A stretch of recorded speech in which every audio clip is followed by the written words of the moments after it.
എന്നോട് ക്ഷമിക്കൂ. രാഗസംഗമം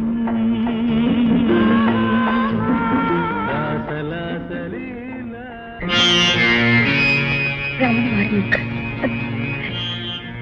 എന്നെ തുടരുത് രാമ.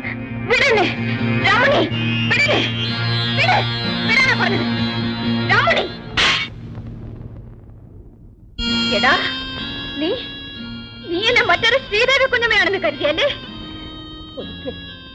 ഒരു ദുർബല നിമിഷത്തിൽ നീ കീഴ്പ്പെടുത്തിയത് രക്തവും മാംസവും തുടിക്കുന്ന പച്ചയായ ഈ ശരീരത്തെയാണ്. ഇനി എന്നിലെ സ്ത്രീത്വം ഒരിക്കലും നിനക്ക് വഴങ്ങിത്തരില്ല. ഇനി എന്നിലെ സ്ത്രീയെ ജയിക്കാൻ നിനക്കെന്നല്ല ഈ ലോകത്ത് ഒരു പുരുഷനും കഴിയില്ല. അതാണ് നിന്റെ മോഹമെങ്കിൽ ഇറങ്ങി പോടാവുന്നത്. I said you get out!